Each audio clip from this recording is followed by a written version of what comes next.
Hello and welcome to sport stars और मैं हूं आपका मेज़बान ताबिश मीर। अक्सर हम अपने इस प्रोग्राम में जो है क्रिकेट और दीगर स्पोर्ट्स से मुतालिक बात करते हैं और आज हमारे स्टूडियो में एक ख़ास मेहमान हैं, पाकिस्तान का फ़ख्र हैं, जिन्होंने कौमी परचम जो है नेपाल की सरज़मीन में भी बुलंद किया। ना सिर्फ बुलंद किया जबकि इन्होंने जो है अपने हरीफ जो हैं उनको भी शिकस्त दी, उनके होम ग्राउंड में जाकर, उनके जो है रिंग में जाकर उन्हें शिकस्त दी। और इस वक्त हमारे साथ हमारे स्टूडियो में मौजूद हैं शेर खान साहब। सर बहुत जो है आपको पहले तो वेलकम हो, क्योंकि आपने जिस तरह जो है अपने हरीफ को शिकस्त दी तो हरीफ को भी याद होगी कि किस तरह उन्होंने शिकस्त दी है। साथ ही साथ क्योंकि हम जैसे ही अपने शो का आगाज़ करेंगे सबसे पहले मैं पूछूंगा, क्योंकि मुझे तो मालूम है कि आप कराची के सबसे मुतवस्सित जो तबका है, इलाका है, वहाँ से आप ताल्लुक़ रख के आए हैं, आप वहाँ से जो है आए सामने। तो सर अपना जो आपका इब्तिदाई सफ़र रहा, किस तरह रेसलिंग में आप आए, उसके हवाले से सबसे पहले हमारे नाजरीन को बताइएगा। मुझे बहुत शुक्रिया आपका कि आपने मुझे अपने शो में बुलाया। सबसे पहले सलाम पाकिस्तान, सलाम सिंध, सलाम कराची, और मेरी तरफ से जो है वो खुसूसी दुआओं के साथ आपको सलाम है रमज़ान मुबारक की बरकत से। और आज अल्लाह पाक ने जो मुझे एज़ाज़ दिया है, मैं शुक्र अदा अल्लाह का करता हूँ। ये मेरी कौम की दुआएँ और मेरे वालिदैन की दुआएं और जो है मेरे फैंस की दुआओं से जो है आज मैं फ़ख्र पाकिस्तान हूँ और हमेशा इंशाअल्लाह रहूँगा और कौम का परचम इसी तरह बुलंद करता रहूँगा।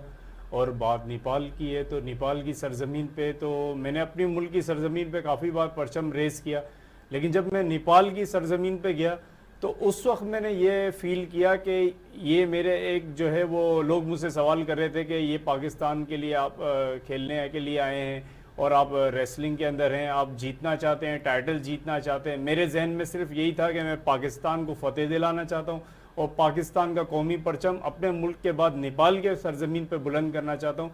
और मैंने साबित किया, मैंने जीता और 2 टाइम एशियन चैम्पियन बन के ये मैंने साबित किया कि पाकिस्तान ऑलवेज बी अ जिंदाबाद, ऑलवेज बी अ जिंदाबाद। बिल्कुल, और जो आपकी काविशें थी, कोशिशें थी, वो रंग ले आई और आपने जिस तरह मुकाबला अपने हरीफ जो है नेपाली ब्रो से जो किया और काफ़ी शानदार मुकाबला रहा आपका। तो सबसे पहले इस मुकाबले के हवाले से बताइएगा, जिस तरह आप जो है नेपाल के जो थे फाइटर उसके खिलाफ जो मद्दे मुकाबिल थे, तो उस वक्त क्या जज्बात थे?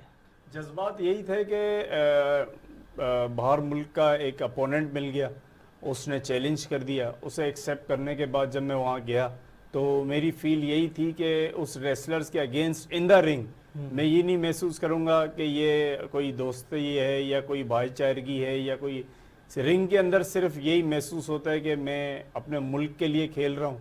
और जब इनसे कोई भी स्पोर्ट्समैन हो, चाहे वो पाकिस्तान का रेसलर हो, चाहे वो बॉक्सर हो, चाहे वो क्रिकेटर हो, ख़ास तौर पे मैं खुद लियारी से बिलोंग करता हूँ, लियारी का टैलेंट जो है वो टॉप ऑफ द लिस्ट में काउंट होता है, तो मैं खुद लियारी से हूँ। तो लियारी के अलावा बहुत सारे स्पोर्ट्समैन हैं जो भी जाते हैं पाकिस्तान के लिए मुल्क से बाहर, वो मिडल अचीवमेंट्स और बहुत सारे जो हैं वहाँ से कप लेकर आते हैं, टाइटल लेकर आते हैं, लेकिन उनके जज्बात और उनकी जो हौसला होता है वो सिर्फ मोटिवेशन से मजबूत होता है। और मोटिवेशन जहाँ जाके ख़त्म होती है वो पाकिस्तान के नाम पे ख़त्म, और कि पाकिस्तान जो है वो परचम उसके जहन में होता है कि बस ये जो है मुल्क के लिए आया हूँ और मुल्क के लिए ही खेलूँगा और मुल्क के लिए ही जीतूँगा।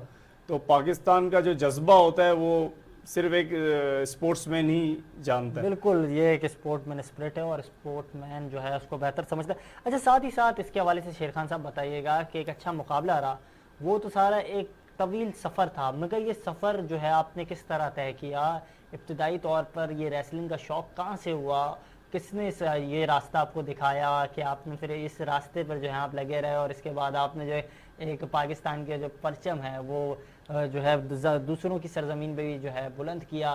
साथ ही साथ जो है ये काफ़ी जो है खुशगवार लम्हात हैं जो आप हमें बता रहे हैं। तो इससे पहले तो काफ़ी जो एक मुश्किल ऑब्स्टिकल्स आपने जो तय किए होंगे, तो मुश्किल ऑब्स्टिकल्स क्या थे, उस हवाले से बताइएगा। एक्चुअली मैंने जहाँ तक देखा था कि लोग रेसलिंग बहुत शौक से देखते थे, लेकिन मेरा ये बचपन का शौक था। बचपन की 3 साल की नासमझ उम्र में जो है मेरे दादू अली मोहम्मद मुग़ल वो रेसलिंग सबसे ज़्यादा शौक से देखते थे, तो मैं उनको देख के जो है वो मुतासिर होता था। मैंने कहा कि रेसलिंग जो है वो एक टीवी पे आने वाला गेम है। और जब बड़ा होता गया तो मेरे फेवरेट रेसलर्स जो थे stone cold Steve Austin, Undertaker, rock, triple H, ये मेरे फेवरेट रेसलर थे। मैंने कहा जब ये रेसलिंग कर रहे हैं, हमारे मुल्क में ऐसा कोई प्लेटफॉर्म नहीं है, मैंने कहा कि अगर बिलफर्ज पाकिस्तान के अंदर रेसलिंग का बेसिकली कोई प्लेटफॉर्म होगा तो मैं बिल्कुल उसमें पार्टिसिपेट करूंगा।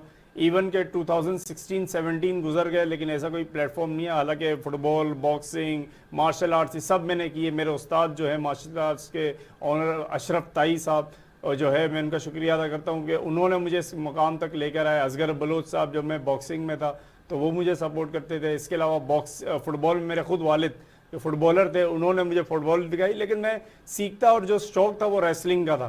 तो 2018 में जब मैंने देखा एक प्लेटफॉर्म रेवोल्यूशन ईस्टर्न रेसलिंग, जो पहले रेवोल्यूशन ROS के नाम से थी, जो रिंग ऑफ स्लैम के नाम से, बाद में उसका नाम चेंज हुआ रेवोल्यूशन ईस्टर्न रेसलिंग, जिसने 3 इयर्स जो है रेसलिंग प्रमोशन किए, इंटरनेशनल इवेंट्स करवाए। और मेरा सफ़र कुछ ऐसा था कि जब मैंने उस रेसलिंग को देखा तो मैंने फर्स्ट अटैम्प्ट लिया, मैंने वहाँ स्टेप लिया और मैंने वहाँ सीखा। और सीखने के बाद मैंने उस रेसलिंग के अंदर 1 ईयर के अंदर अंदर मेरा नाम जो है अल्हम्दुलिल्लाह वो इंटरनेशनल रेसलिंग के लिस्ट में आ गया मैच के अंदर। तो मैंने खुशी महसूस की और मैंने उसकी स्ट्रगल को कंटिन्यूसली जारी रखा और 5 इयर्स हो गए। 5 इयर्स में अल्हम्दुलिल्लाह मेरे 2 इंटरनेशनल इवेंट्स, और जिसमें मेरे एक विनिंग हुई थी और एक जो मिक्स बराबर हो गया था मेरा एक मैच, जिसमें ग्रीस के रेसलर, WWE के रेसलर जो पाकिस्तान आए थे, ड्रीम वर्ल्ड रिजोर्ट में हमारा इवेंट हुआ था, रंबल इन पाकिस्तान। इसके अलावा जो है WWC भी हुआ हमारा एक इवेंट दिसंबर 2019 में। और इसके अलावा 2 नेशनल इवेंट्स में जीता हुआ सेन स्पोर्ट बोर्ड की तरफ से, और एक मैं PF म्यूजियम के अंदर जीता था। और रिसेंटली जो मैं अभी नेपाल से होके आया हूँ वो मुझे 1 हफ्ते से ज़्यादा हो गया। तो मैं वहाँ से जब जीत के आया तो मैं 2 टाइम एशियन चैम्पियन बन के आया हूँ। ये मैं अल्लाह का शुक्र अदा करता हूँ। अच्छा, ये मेरी स्ट्रगल लाइफ का पार्ट रहा। बिल्कुल, ये तवील आपने बताया, एक तवील स्टोरी रही। अच्छा, साथ ही साथ क्योंकि हम देखते हैं कि फैमिली सपोर्ट होता है, लेकिन जो दूसरे जो लोग होते हैं, दोस्त अहबाब होते हैं, उनकी जानिब से जो है ताने कसे जाते हैं। तो ताने कसने का जो सिलसिला था वो भी जारी रहा है, क्योंकि एक तवील जदोजहद थी। हम देखते हैं सिवाय क्रिकेट के हमारे मुल्क में दीगर किसी स्पोर्ट्स को वो पजीराई हासिल नहीं है। तो आप जब इस तरफ आए तो बहुत लोग होंगे जो आपको ये मशवरा दे रहे होंगे कि अपना वक्त ज़ाया कर रहे हो, तो उस हवाले से क्या कहेंगे? देखें, सबसे पहले तो मैं यही कहता हूं कि देखें ये वो गेम है जहां पे एक तो स्पोर्ट्समैन बनना कोई इजी बात नहीं है। स्पोर्ट्समैन अगर जो बन जाता है तो रिस्पेक्ट ऑल ओवर पाकिस्तान उनको रिस्पेक्ट करता है। पाक आर्मी, पाक रेंजर्स, सिंध पुलिस, सारे जो है वो गवर्नमेंट ऑफ पाकिस्तान, इसके अलावा पाकिस्तान से बाहर जाता है तो वहाँ की गवर्नमेंट, इमिग्रेशन, सब उसको सपोर्ट करती है और उसको अप्रिशिएट करती है। You are the talent of Pakistan, फ़ख्र पाकिस्तान है आप। तो स्पोर्ट ऐसी चीज़ है कि आपके वालिदैन जो आपको ऐसी तरबियत देते हैं कि वो एक बेहतर स्पोर्ट्समैन निकलता है। बहरहाल के बहुत सारे हमारी फैमिलीज़ के जो रिलेटिव्स हैं, हमारे दोस्त हैं, इवन के हमारे पड़ोसीज भी हैं, बहुत सारे ऐसे लोग हैं जो कहते हैं कि आगे नहीं बढ़ पाएगा, या बहुत सारे चीज़ें ऐसे कहते हैं कि ये आगे बढ़ने का रास्ता नहीं है। बहुत सारे लोगों की थिंकिंग है, और ख़ास तौर पे मैं ये कहता हूँ कि हासिद लोगों की दुनिया है, और हासिद लोगों की दुनिया में जब अल्लाह पाक स्पोर्ट्समैन को गुजार रहा होता है तो मैं वो स्पोर्ट्समैन हूँ, मेरा डेस्टिनेशन सामने है, तो मुझे सामने देखना है एग्जिट लाइन पे। अब मैं जब पीछे मुड़ के देखूंगा तो मेरी हार है। बिल्कुल, हाँ, अब आप पीछे नहीं देखते, ये बिल्कुल स्पोर्ट्समैन स्पिरिट। अच्छा, साथ ही साथ शेख खान इस हवाले से भी बताइएगा, 2 टाइम जो है REW Asian high wait champion जो है आप रहे हैं, साथ ही साथ आगे के क्या मुस्तकबिल का हवाले से क्या प्लानिंग है आपकी? देखिए, मुस्तकबिल अल्हम्दुलिल्लाह 5 साल हो गए मुझे प्रोफेशनल रेसलिंग में, और अब जो ईयर चल रहा है 2022, इसमें पहले तो मैं 23 मार्च को जो मेरा इवेंट हुआ था जिसमें मैंने वेस्ट एशियन चैम्पियन जीता, जो पीपल्स स्क्वायर कराची में हुआ था। इसके बाद जो मैं नेपाल गया, नेपाल से टाइटल विन करके 2 टाइम एशियन चैम्पियन बन के आया अल्हम्दुलिल्लाह। तो इसके बाद ये है कि आगे की जर्नी अभी हमारी ज़बरदस्त तरीके से रेवोल्यूशन ईस्टर्न रेसलिंग की तरफ से कंटिन्यू है, जिसमें हमारे आगे ईद के बाद पीपल्स स्क्वायर कराची में इवेंट्स हैं, इसके अलावा वंडरलैंड में है, ड्रीम वर्ल्ड रिजोर्ट में आगे हमारी मीटिंग हुई भी है। इसके अलावा पाकिस्तान के अंदर जो हमारा सबसे खूबसूरत शहर जो कराची है, उसके अंदर एक लियारी ऐसा डिस्ट्रिक्ट है साउथ का जहाँ पे स्पोर्ट्स की कमी नहीं है, तो हम लियारी में इंशाल्लाह आ रहे हैं। लियारी को में इस इवेंट को कराएंगे, और मैं खुद जो है ऑनियर ये कहता हूँ कि मैं REW का COO हूँ, तो मैं इस चीज़ को भी आगे कंटिन्यूसली चल रहा हूँ। एशियन चैम्पियन भी हूँ, CEO भी हूँ कंपनी। तो मैं चाह रहा हूँ कि इंशाल्लाह हमारी कंपनी के बहुत सारे आगे इवेंट जो है वो लाइनअप हुए हुए, तो गाइस जो भी हमारी रेसलिंग को देखना चाहता है तो REW के रेवोल्यूशन ईस्टर्न रेसलिंग के पेज को सर्च करे, और शेर खान को अगर सर्च करना चाहता है फेसबुक पे। अच्छा शेर खान, इस सवाल से ही बताइएगा, क्योंकि एक जानिब हम देख रहे हैं कि जहां आपका एक तवील सफ़र रहा, जी जी, तो इस रेसलिंग में आपके फैमिली से किसी का ताल्लुक था जिसने आपको ये रास्ता दिखाया हो? क्योंकि हम अक्सर देखते हैं कि फैमिली जो होते हैं वो भी ये रास्ता दिखाती है, तो किसी का ताल्लुक था कि नहीं? सर बेसिकली मेरी फैमिली इस चीज़ पे थी ही नहीं। मेरे वालिद साहब जो थे वो फुटबॉलर थे, जो नेशनल फुटबॉलर थे, इंटरनेशनल भी खेल चुके हैं अल्हम्दुलिल्लाह, और लियारी से ही ताल्लुक़ रखते हैं। अभी ना कोई कज़न था ना दोस्त था, सारे जॉब वगैरह यहाँ वहाँ, बहुत सारी पढ़ाई वगैरह, ये इन्हीं चीज़ों में थे। कोई बैचलर की जॉब कर रहा है, कोई अपने हिसाब से डॉक्टर बन रहा है, कुछ क्या स्पोर्ट्स का किसी को बिल्कुल। बस ये कि मेरे जो एरिया है वहाँ पे भी किसी को भी स्पोर्ट्स का इतना शौक नहीं है, खाली एक दो बॉक्सर्स हैं उनको। तो मुझे जो था वो रेसलिंग का शौक था, मैं तो स्पोर्ट्समैन बनना चाहता था, मैं रेसलर बनना चाहता था। तो मैं यही कहना चाहता हूँ कि इंसान अपना फ्यूचर खुद बनाता है, अल्लाह से दुआ मांगे, अल्लाह से जो है वो अपने सफ़र में अल्लाह को दोस्त बनाए तो अल्लाह उसके रास्ते में आसानियाँ पैदा करता है।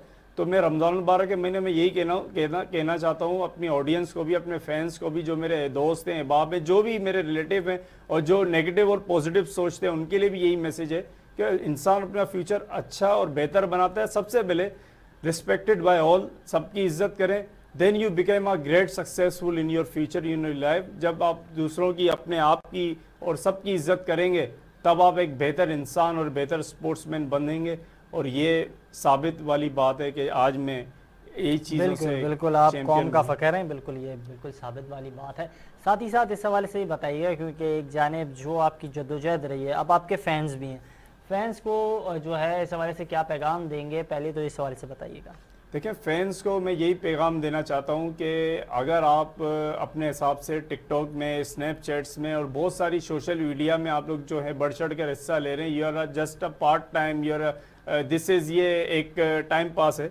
और मैं ऑनियर कहता हूँ कि ये एक टाइम वेस्ट भी है, क्योंकि टाइम वेस्ट अगर आप करोगे तो आने वाले 10 साल के बाद आप पिछले 10 सालों के बारे में सोचोगे तो you are lost your time और you are lost your future. आप खो दोगे अपना आप एक एक मिनट को, एक एक सेकंड को, बल्कि घंटे और को इस तरह से मेंटेन करें, इस तरह से कोशिश करें, उसमें कुछ ना कुछ अचीव करें, और अचीव करेंगे तो एक बेहतर आप डेस्टिनेशन को सरवाइव कर सकेंगे। क्योंकि आने वाला फ्यूचर यही है कि आप अपने आप को कुछ बेहतर बनाएं, ना कि स्नैपचैट, टिकटॉक, ये जस्ट एक टाइम पास है। ठीक है। अच्छा शेर खान, इस हवाले से बताइएगा, जो फैंस की जो है वो आपको फॉलो करते हैं, आप उनके लिए इंस्पिरेशन है, तो उनको क्या पैगाम देंगे? क्योंकि किस तरीके से जो हैं, जो लोग चाहते हैं रेसलिंग में आए, नौजवान काफ़ी जो हैं उनकी कोशिश होती है कि रेसलिंग में आए, लेकिन मुस्तकबिल को लेकर जो है काफ़ी सवालात उठते हैं। तो रेसलिंग में आने के लिए क्या तरीक़ेकार होना चाहिए नौजवानों के लिए, बिलखुसूस पाकिस्तान और कराची जैसे शहर में? देखें, बहुत टाइम पहले लोग ऐसे सोचते थे कि पाकिस्तान अभी भी रेसलिंग के शौकीन हैं, साउथ के अंदर हैं, डिफेंस DHA के अंदर हैं मैं, और हमारे पूरे साउथ में हैं, और पूरे पाकिस्तान में ही रेसलिंग के शौकीन हैं।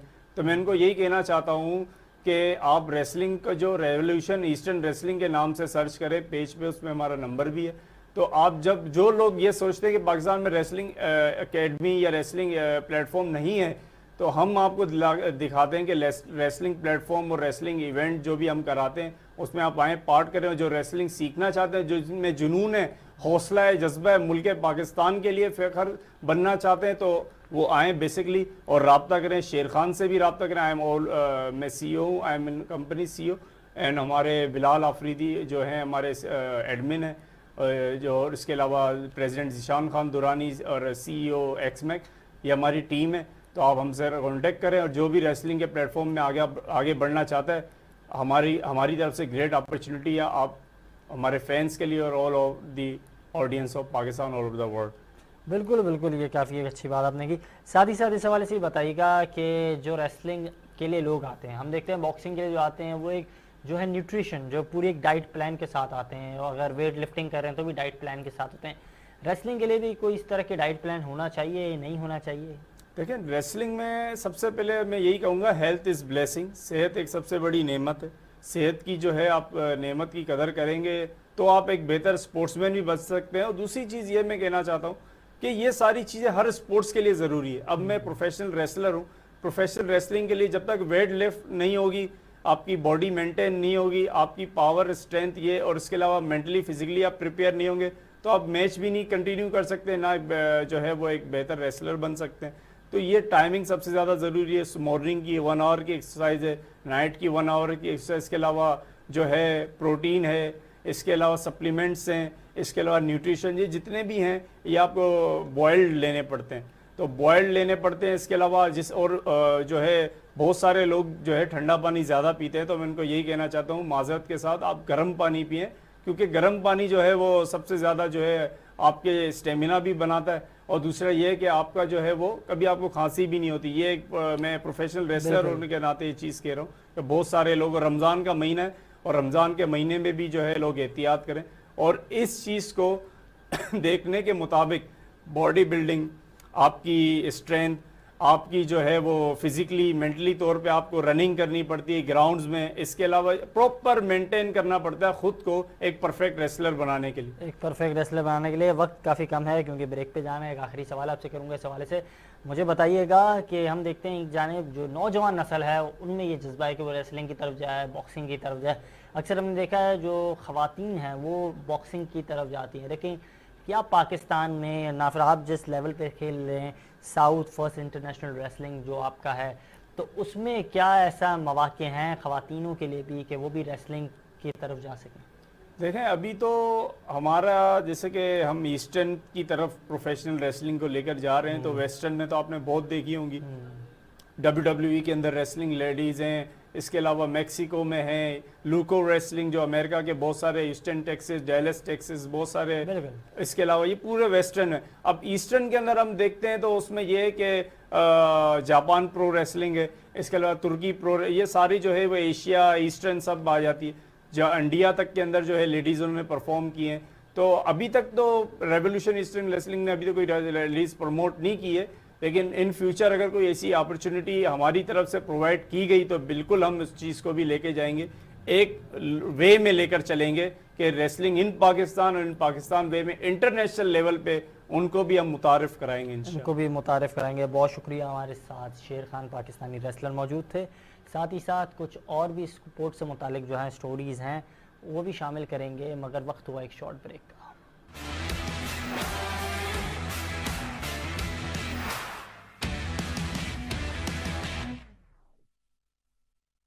प्रोग्राम में एक बार फिर खुशामदीद, और बात कर रहे हैं आज मास्टर ब्लास्टर के हवाले से। और ये मास्टर ब्लास्टर दुनिया के वो खिलाड़ी हैं जिन्होंने दुनिया में जो जो रिकॉर्ड्स इनके सामने आए वो रिकॉर्ड्स उन्होंने बनाए। सचिन तेंदुलकर का जिक्र कर रहे हैं जो इस वक्त अपनी 49th जो हैं बर्थडे सेलिब्रेट कर रहे हैं, जिसके हवाले से समाजी वेबसाइट्स पर हमने देखा काफ़ी ज़्यादा जो है ट्रेंडिंग भी नज़र आ रही थी। ना सिर्फ सचिन तेंदुलकर जो हैं हिंदुस्तान के एक शानदार खिलाड़ी हैं, जबकि दुनिया क्रिकेट का एक मकबूल नाम है, एक शानदार नाम है, जिसके हवाले से जो है सचिन तेंदुलकर की हवाले से अगर बात की जाए तो क्रिकेट की एक ऐसा चमकता हुआ सितारा है जो तारीख के साथ साथ आने वाले हर दिन जो है चमक रहा है। वो रिटायर हो चुका है मगर उसके बाद भी जो उसके रिकॉर्ड्स हैं वो आज भी महफूज हैं, और सचिन तेंदुलकर के दीगर रिकॉर्ड्स की तरह एक रिकॉर्ड्स जो हमारे नज़र से भी गुजरा है वो है 100 सेंचुरी करने वाला रिकॉर्ड। इस हवाले से हमारे साथ टेलीफोन लाइन पर मौजूद हैं रोहित महाजन साहब, इंडियन जर्नलिस्ट हैं। बहुत शुक्रिया सर आपके कीमती वक्त का, आपने स्टार न्यूज़ पाकिस्तान के प्रोग्राम स्पोर्ट स्टार में टाइम दिया। सर बात कर रहे थे सचिन तेंदुलकर के हवाले से। हमने तो जहां तक सचिन तेंदुलकर का मुताला किया है, जितना उन्हें पढ़ा है, तो हमें तो सचिन तेंदुलकर ने बहुत कुछ सिखाया, क्योंकि जिस तरह के उनके शॉट्स हैं, जिस तरह की उनकी बैटिंग टेक्निक है। 17 साल की उम्र में इंग्लैंड के खिलाफ पहली मरतबा सचिन तेंदुलकर ने ना सिर्फ अपनी कैरियर की सेंचुरी की बल्कि भारत को जो है शिकस्त से निकाल कर जो एक तारीखी जो है रन स्कोर किए। तो एक काफ़ी शानदार मैच था, उसका उन्होंने जिक्र भी किया अपनी किताब में। सबसे पहले इस हवाले से बात करेंगे सर। जी जी जी हाँ, नहीं थैंक यू वेरी मच, आपने मुझसे रब्ता किया, मुझे कॉल किया सचिन तेंदुलकर के बारे में बात करने के लिए। जहाँ तक रिकॉर्ड्स का सवाल है, सचिन का कई रिकॉर्ड्स ऐसे हैं जो कभी तोड़े ही नहीं जा सकते हैं, चाहे आज से 100 साल भी हो जाए। तो उनमें से सबसे पहला रिकॉर्ड तो मेरे ख्याल से ये है कि 200 टेस्ट मैचेस जो खेल गए हैं, उतने तो अब ये मुमकिन ही नहीं है कि कोई फ्यूचर में इतने ज्यादा टेस्ट मैच खेले जाए, क्योंकि टेस्ट मैच मैचेस थोड़े कम हो रहे हैं, और इनका 24 साल का करियर था। बिल्कुल 24 साल का करियर, टेस्ट करियर इमेजिन करना भी बहुत मुश्किल है। तो एक तो ये रिकॉर्ड है जो नहीं तोड़ा जा सकता। फिर 34,000 से ज्यादा इंटरनेशनल रन भी इन्होंने किए हैं, 100 सेंचुरी की है। तो जहां तक रिकॉर्ड्स का सवाल है, मेरे ख्याल से इनके इतने ज्यादा कई रिकॉर्ड है जो कोई सोच भी नहीं सकता जिन्हें तोड़ा जा सकता। बिल्कुल, जिन्हें तोड़ा जाए। सर तवक्कुफ़ कीजिएगा, रोहित साहब हमारे साथ टेलीफोन लाइन पर मौजूद हैं। सैयद हैदर साहब स्पोर्ट्स डायरेक्टर हैं, उन्होंने कल जो है इस हवाले से काफ़ी शानदार आर्टिकल लिखा था, जो वो जी जो है शाया भी हुआ था, और काफ़ी शानदार उस हवाले से तमाम रिकॉर्ड्स के हवाले से, सचिन के हवाले से बात की थी। Welcome to the show sir Haider sahab. शुक्रिया ताबिश, आपका बहुत बहुत शुक्रिया। सर इस हवाले से बात कर रहे थे, आपने भी अपने आर्टिकल में जो है सचिन का जो मुलाकात करने की ख्वाहिश थी सचिन तेंदुलकर की, सर जो है डॉन ब्रैडमैन से, तो उनके हवाले से भी उन्होंने जिक्र किया था, मगर उन्होंने कहा था कि मैं नहीं मिल सका क्योंकि जो उन दिनों जो है 17 साल के थे सचिन, उन्होंने इस हवाले से जिक्र किया, और उन्होंने कहा कि उन दिनों जो है मैं काफ़ी शाय करता था, इसके लिए मैं नहीं मिल पाया, शर्मीला अंदाज था मेरा, और उसका जिक्र उन्होंने जो है ऑस्ट्रेलियावी खिलाड़ी के साथ किया है। तो सबसे पहले सर इस हवाले से बताइएगा, जो आपने अपना आर्टिकल लिखा, तो ये तमाम चीज़ें आपने जो है पहलुओं का जिक्र किया अपना आर्टिकल में। जी बिल्कुल, देखिए सचिन तेंदुलकर जितने बड़े बैट्समैन मतलब हैं ही, आज भी मैं उनको जो है ना एक बहुत बड़ा बैट्समैन समझता हूँ, चाहे वो इंटरनेशनल क्रिकेट खेलते हैं या नहीं खेलते हैं, क्योंकि मैं समझता हूँ कि जितने बड़े लेवल के वो बैट्समैन थे, अभी तक उस लेवल का बैट्समैन उनके बाद कोई आया नहीं है। बिल्कुल तो उस वक्त भी जब वो बिल्कुल नए नए आए थे, और मैं आपको बताऊं कि सचिन का जो टेस्ट करियर है वो पाकिस्तान से शुरू हुआ था। पाकिस्तान में 1990 में जब वो आए थे इंडिया के टीम के साथ यहाँ पे, और उस वक्त पाकिस्तान की जो बॉलिंग थी बड़ी खतरनाक थी। वक़ार यूनुस, वसीम अकरम, फिर खुद इमरान खान थे, और उनके साथ फिर स्पिन अटैक भी बहुत अच्छा था, तो मुश्ताक अहमद थे और दूसरे बॉलर्स थे। तो इस फास्ट बॉलिंग के खिलाफ पाकिस्तान की जो दुनिया में बहुत मशहूर थी, उसके खिलाफ जब उन्होंने टेस्ट डेब्यू किया, बड़ी जबरदस्त बैटिंग की थी, और उस वक्त लोगों ने देख के कह दिया था कि ये बहुत बड़े बैट्समैन बनेंगे, हालांकि सिर्फ 17 साल के थे। और उसके बाद जो वाक़या है कि सर डॉन ब्रैडमैन से ये मिलने गए ऑस्ट्रेलिया में, तो वो सर डॉन ब्रैडमैन जो है वो तो हर एक आइडियल हैं और एक लेजेंड हैं, और दुनिया उनसे मिलना चाहती थी। तो वो जब लेकिन वो सोचते थे मैं कैसे जाऊं, क्या बात करूं, किस तरह उनसे मिलने जा सकता हूं, और वो शर्मा रहे थे। तो उन्होंने लिखा अपने बुक में कि फिर वो गए शेनवान के साथ, और शेनवान और दोनों ये जो है वो समझ में नहीं आ रहा था कैसे बात शुरू करें।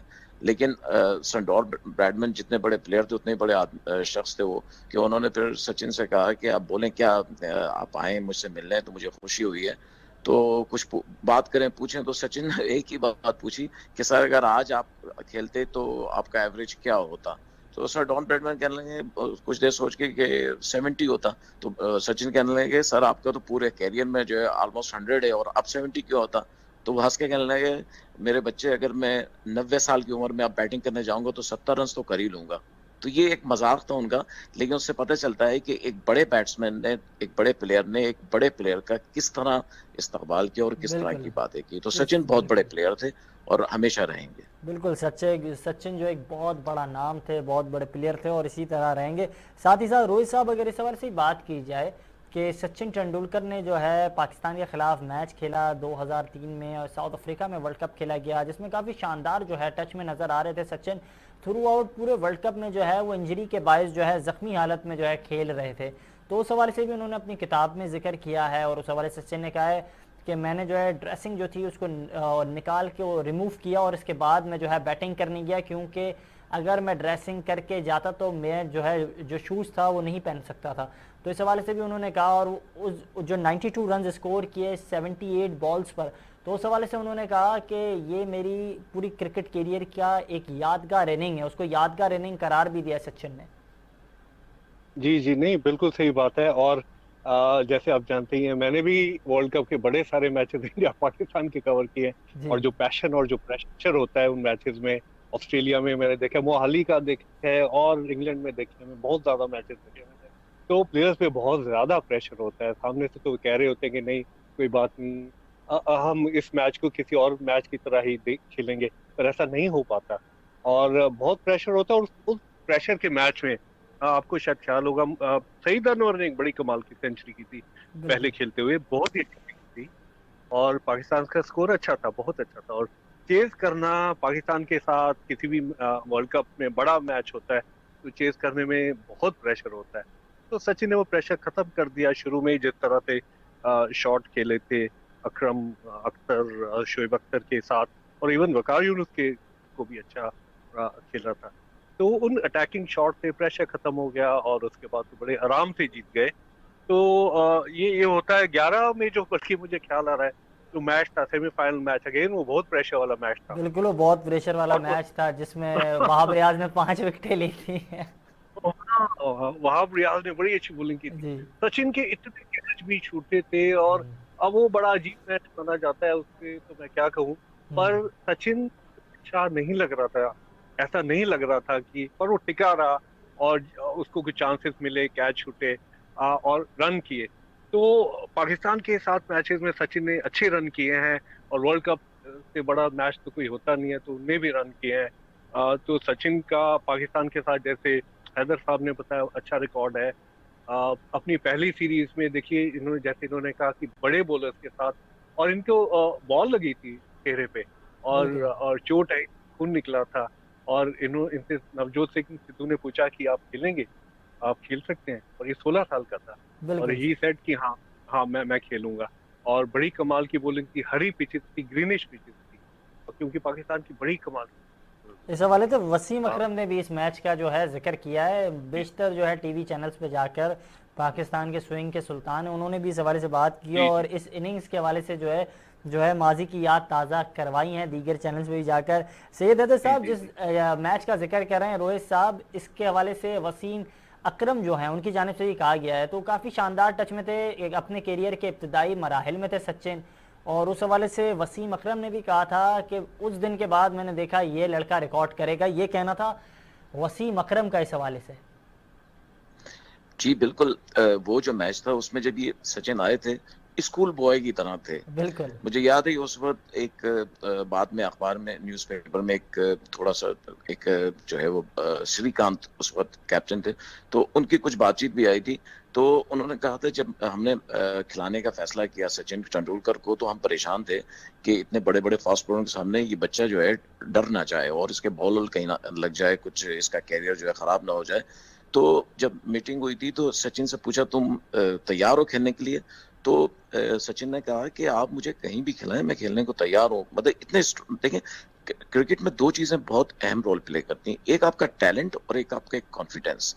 अगर कॉन्फिडेंस ना हो तो टैलेंट बेकार हो जाता है, और टैलेंट ना हो तो कॉन्फिडेंस भी बेकार हो जाता है। लेकिन सचिन, मैं समझता हूँ, एक कॉम्प्रिहेंसिव प्लेयर थे। मैंने अपने लाइफ में इतना कॉम्प्रिहेंसिव प्लेयर कोई नहीं देखा।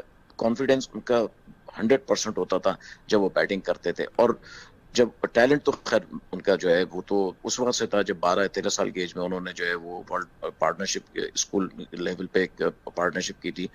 तो दोनों चीजों ने सचिन तेंदुलकर को इतना स्ट्रांग बनाया हुआ था कि पर्थ की विकेट एक जमाने में सबसे फास्ट समझी जाती थी, और एशियन बैट्समैनों में शायद ही कोई था जो वहां पे बड़ी इनिंग खेल सकता हो या बैटिंग की हो। और ऑस्ट्रेलिया की बॉलिंग तो हर जमाने में बहुत ही खतरनाक रही है, और सचिन ने वहां पे सेंचुरियां की पर्थ की विकेट पे।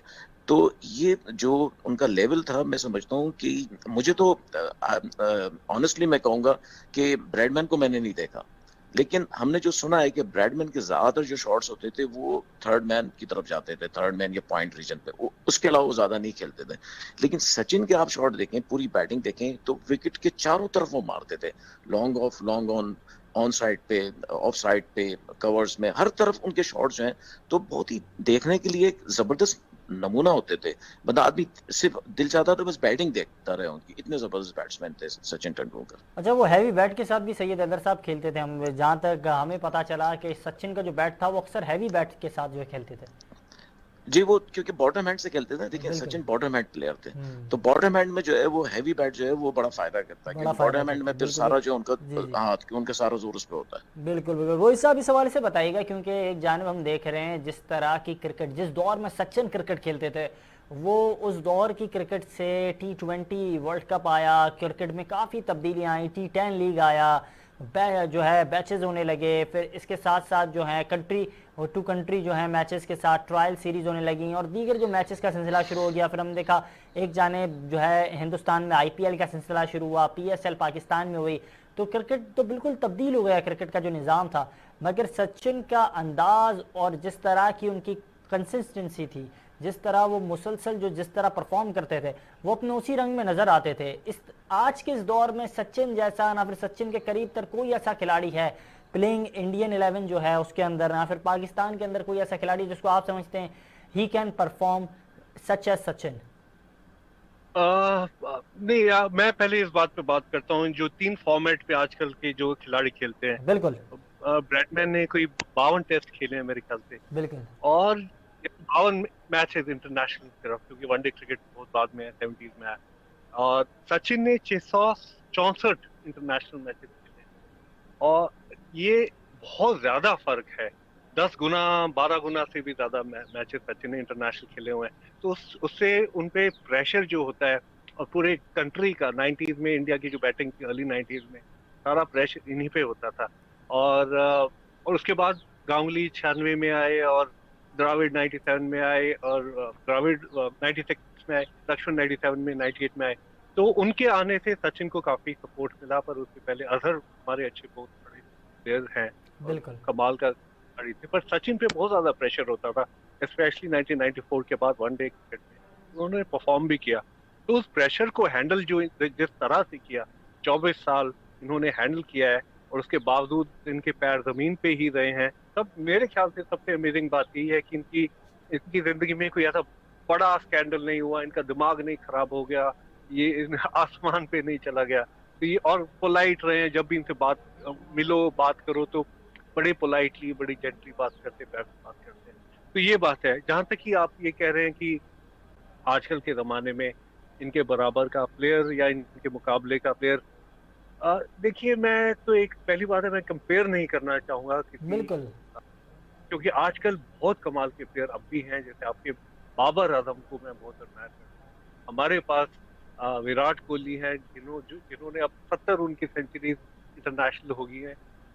सचिन से 30 पीछे हैं, और 70 सेंचुरीज कोई बहुत छोटी बात नहीं है। बिल्कुल, और जिस तरह प्रेशर के अंडर वो प्रेशर झेल जाते हैं कोहली, आजकल तो वो अपने बेस्ट पे नहीं है 2-3 साल से, पर जिस तरह से वो अपनी पीक पे जब थे, तो प्रेशर को जिस तरह से हैंडल करते थे, अग्रेसिव खेलते थे, बिना डर के खेलते थे, उस तरह से मेरे ख्याल से सचिन से भी मुझे कभी लगता है, देखिए कहना आसान नहीं है ये बात, पर कभी मुझे लगता है कि ये सचिन से भी अच्छा प्रेशर हैंडल कर लेते हैं, और अग्रेसिवली बिना डर के और फ्रंट फुट पे आके बिहेवियर भी और इनकी खेल भी।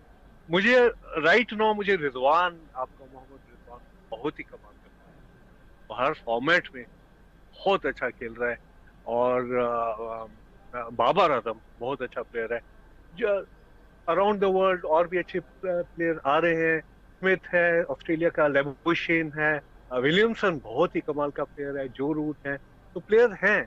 पर जो सबसे अमेजिंग बात जो सचिन की है कि उनके पास शॉट्स बहुत थे, वो देखने में भी अच्छे खेलते थे और हर फॉर्मेट में अच्छा खेलते थे। और सबसे बड़ी बात थी 20, 22, 24 साल तक उस लेवल पे खेलना, कम से कम 20 साल तक उस लेवल पे खेलना, अगर 1-2 साल आप निकाल दो उनके डिक्लाइन के। बिल्कुल, आपने बिल्कुल ठीक तरीके से जो है निशानदेही की कि जिस तरह सचिन का मिजाज था, वो काफ़ी पोलाइट मिजाज के जो है क्रिकेटर थे। आज की जो क्रिकेट है उसमें पोलाइट हम नहीं देखते कोई खिलाड़ी हो, हम देख रहे थे एग्रेसिव खिलाड़ी ज़्यादा हैं। सैयद हैदर साहब इस हवाले से क्या कहेंगे? बाबर आजम हो, विराट कोहली हो, मोहम्मद रिजवान हो, पाकिस्तानी खिलाड़ी हो, इंडियन खिलाड़ी हो या फिर दीगर खिलाड़ी हो, एग्रेसिव खिलाड़ी, हर खिलाड़ी के अंदर जो है एग्रेशन नज़र आता है जो सचिन के अंदर नहीं था।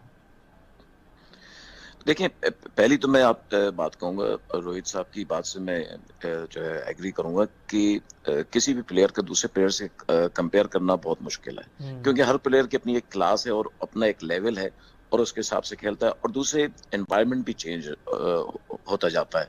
जैसे अब जो क्रिकेट हो रही है ये बहुत ही एग्रेसिव और बहुत ही हेक्टिक क्रिकेट है। जितने मैच अब होते हैं इतने पहले नहीं होते थे, इसलिए फिटनेस लेवल जो है इतना ज़्यादा ज़रूरी नहीं था पहले। लेकिन जो चीज मैं समझता हूँ सचिन तेंदुलकर में और इन प्लेयर्स में, जैसे विलियमसन का जिक्र किया, बाबर आजम है, रिजवान है या विराट कोहली है, इन सब में और अगर सचिन में मुझे एक जो डिफरेंस नजर आता है, जी जी। अपने बिग स्कोर की तरफ देखते थे कि मुझे जो है वो एक बड़ा स्कोर करना है। ये जो बैट्समैन की भूख होती है रन्स बनाने की, ये बड़ी अहम होती है। जबकि ये दूसरे बैट्समैन जो है, अगर हम देखें, विलियमसन तो इतने एग्रेसिव बैट्समैन नहीं है, लेकिन दूसरे जो बैट्समैन है, रिजवान या विराट कोहली या ये लोग जो है वो रैश होके खेलते हैं। शायद बाबर आजम इतना नहीं है, लेकिन रिजवान और जो है विराट कोहली, अच्छा विराट कोहली की एक सबसे बड़ी जो एबिलिटी है, मैं समझता हूँ जो सचिन से डिफरेंट करती है उनको, कि विराट कोहली जो है वो फ्रंट फुट पे बहुत अच्छा खेलते हैं। मतलब उन जैसा फ्रंट फुट का खेलने वाला मेरे ख्याल से पिछले 10 साल में कोई बैट्समैन नहीं आया अभी तक। तो कुछ चीजें ऐसी हैं जो इन लोगों में हैं, लेकिन कंप्रीहेंसिवली अगर हम देखें तो हमें सचिन तेंदुलकर जो है इन सब में सबसे ऊपर नजर आते हैं। और जाहिर सी बात है, जैसे बार बार रोहित साहब ने बताया कि 24 साल आपने कैरियर रखना अपना continue, it's not easy, it's not, it's not easy, बहुत ही बिल्कुल। मुश्किल काम होता है। आपको बहुत मेहनत करनी पड़ती है, अपना फिटनेस लेवल, आपको कितनी चीजों की तो कुर्बानियां देनी पड़ती हैं। आप कुछ खाते नहीं है, पीते नहीं है, आप सारा दिन जो है ट्रेनिंग करते हैं। तो ये सब चीजें जो है 24 साल करना ये बहुत मुश्किल काम है। और विराट कोहली या विलियमसन वगैरह आप देखें, ये अपना जो है प्राइम टाइम खेल चुके हैं, अब ये नीचे की तरफ जा रहे हैं, ये डिक्लाइन हो रहे हैं सारे। लेकिन सचिन को अगर आप देखें, पूरा 24 साल वो हमेशा ऊपर ही रहे, वो नीचे कभी नहीं आए। तो ये बड़ी बात है सचिन। नहीं, ये बहुत आपने जो है शानदार चीज़ पर निशानदेही की है। जो सचिन का कैरियर रहा है, सचिन ने अपने जो है 24 साल का जो उनका कैरियर रहा है उसमें शानदार तरीके से कारकर्दगी की है, और कारकर्दगी का जो मुजाहरा किया है। इस हवाले से रोहित साहब आपसे भी क्योंकि लास्ट कमेंट में लूँगा, टाइम जो है पूरा होता जा रहा है हमारे शो का। तो सर इस हवाले से ही बताइएगा, क्योंकि जो लास्ट सचिन तेंदुलकर ने जो वर्ल्ड कप खेला वो 2011 का था, और उसमें भी काफ़ी अच्छे टच में नज़र आया। सचिन ने पाकिस्तान के खिलाफ भी रन किए, उससे पहले हमने देखा साउथ अफ्रीका, ऑस्ट्रेलिया, उनके खिलाफ भी रन किए, बड़े बड़े मैचेस में जो है अहम किरदार अदा किया। और साथ ही साथ सचिन तेंदुलकर ने वर्ल्ड कप शुरू होने से पहले कहा था, ये वो वर्ल्ड कप है जो मेरी ख्वाहिश है कि हम जीतना चाहते हैं, क्योंकि हमारी होम कंडीशंस में हो रहा है। तो तमाम जो उनके ड्रीम्स थे वो भी उन्होंने पूरे किए, रिकॉर्ड्स भी उन्होंने ऐसे बना लिए कि अब जो भी खिलाड़ी आता है तो सचिन उनके लिए जो है इंस्पायरेशन होती है। जी बिल्कुल सही कह रहे हैं आप। जो 2000 का वर्ल्ड कप था वो मैंने हर मैच जाके कवर किया था इंडिया का, और बड़े कमाल के मैचेस, बड़े उनका जो उससे पहले था थोड़ा सा फॉर्म ठीक ही जा रहा था, पर वर्ल्ड कप के पहले मैच से ही जो शायद जो इंडिया में पहला था वो बैंगलोर में था, उन्होंने सेंचुरी की थी। जी तो पहले जो इंडिया का पहला मैच था वो बांग्लादेश में हुआ था वर्ल्ड कप का, तो उनमें सेंचुरी की, फिर एक और सेंचुरी की, फाइनल में नहीं हुए 3 रन, पर पाकिस्तान के साथ मोहाली में जो 85 रन जो इन्होंने बनाए थे वो तो खैर बहुत इंपॉर्टेंट रहे थे, नहीं तो शायद इतना बड़ा स्कोर ना होता और पाकिस्तान शायद जीत कर लेते। तो वो इनके लिए तो बहुत बड़ा ओकेजन था 2011 का वर्ल्ड कप। इनको होम, फिर इवेंचुअली इनके होम सिटी, होम ग्राउंड में इनका फाइनल मैच हुआ, जिस होम ग्राउंड में इन्होंने बचपन से खेला हुआ था। और जिस तरह से देखिए उस मैच में तो रन तो इंडिया की ओर से किए थे गंभीर और युवराज, और इवेंचुअली मैच जिताया था धोनी ने। पर जो इवेंचुअली उसके बाद जो हुआ वो फोकस सिर्फ एक आदमी पे था, सचिन तेंदुलकर पे। युवराज ने भी यही कहा कि सारे मेरी परफॉर्मेंस में चाह रहा था कि सचिन के होम ग्राउंड में ये वर्ल्ड कप आए इंडिया के लिए, तो वो फोकस सारा उन्हीं पे हो गया था। और वो क्लियर था कि वो उनका आखिरी वर्ल्ड कप था। 1992 से वो वर्ल्ड कप में, हर वर्ल्ड कप में खेले हुए थे। अब उनकी उम्र, ये क्लियर था कि अब इसके बाद 15 के वर्ल्ड कप में वो नहीं होंगे।